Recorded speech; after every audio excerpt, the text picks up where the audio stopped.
ओवैसी ने जीत हासिल की है। 40 साल से ओवैसी का परिवार लगातार इस सीट से जीतता आ रहा है। इस बीच हम आपको बता रहे थे कि टैली क्या कह रही है। टैली के मुताबिक एनडीए को 292 सीटें, भारतीय जनता पार्टी को अकेले 239 सीटें, यानी बीजेपी अकेले बहुमत के नंबर से कम है। लेकिन इस बीच एक बार फिर आपको लेकर चलते हैं हैदराबाद, सुनिए जरा। आपको माहिर कहते उन्होंने कहा कि हैदराबाद हम नहीं जीतेंगे।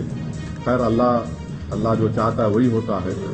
तो तीसरी बात, अहम बात यह है कि अगर ऐसा मौका आता है कि देश के तीसरी मर्तबा प्रधानमंत्री वजीर आजम नरेंद्र मोदी नहीं बनेंगे, अगर उसमें हमारी जरूरत पड़ी तो हम यकीनन उसमें साथ देंगे, क्योंकि हमने एक पब्लिकली एक स्टैंड लिया है कि हम बीजेपी को रोकेंगे। और चौथी बात यह है कि हम नरेंद्र मोदी से ये बताना चाह रहे हैं कि आप देखो ये नतीजा क्यों आया।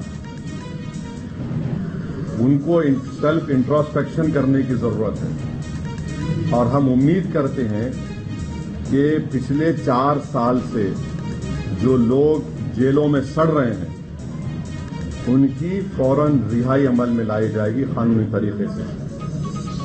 क्योंकि याद रखिए कि अगर आप कमजोर पे जुल्म करेंगे तो उस कमजोर की तकलीफ को ऊपर वाला सुनने वाला है। तो अब नहीं मालूम कि फाइनल काउंटिंग होने के बाद कितने सीट बीजेपी लाएगी, मगर मुझे लगता है कि इंशाअल्लाह ताला वो मैजिक नंबर बीजेपी नहीं लाएगी।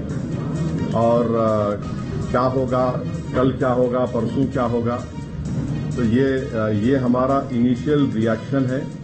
मैं आपके जरिए से रेवंत रेड्डी को मुबारकबाद देता हूं। तो अजदुद्दीन ओवैसी ने हराया है यहां पर माधवी लता को। मुकाबला बेहद दिलचस्प था, लेकिन वो कह रहे हैं कि हमारा मकसद भाजपा को और नरेंद्र मोदी को रोकना है। लेकिन इस बीच रंजना, राहुल गांधी कुछ कह रहे हैं। जी हाँ, बड़ी खबर आपको बता दें कि चुनाव नतीजों पर राहुल गांधी ने कहा है कि देश को हमने नया विजन दिया है। बीजेपी ने आरक्षण पर हमला किया और ये जंग संस्थाओं के दुरुपयोग के खिलाफ, इन तमाम बड़ी बातों का जिक्र उन्होंने अपनी प्रेस कॉन्फ्रेंस में किया।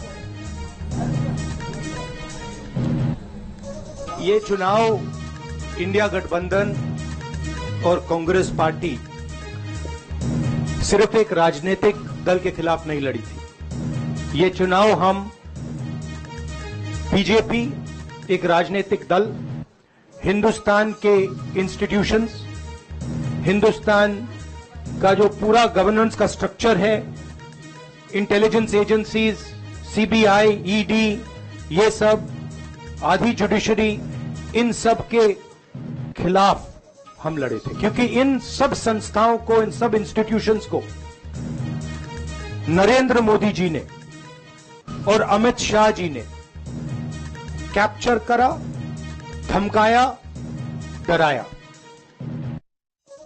तो बड़ी खबर आपको बता दें, थोड़ी देर में बीजेपी दफ्तर पहुंचेंगे प्रधानमंत्री नरेंद्र मोदी। यहां पर कार्यकर्ताओं को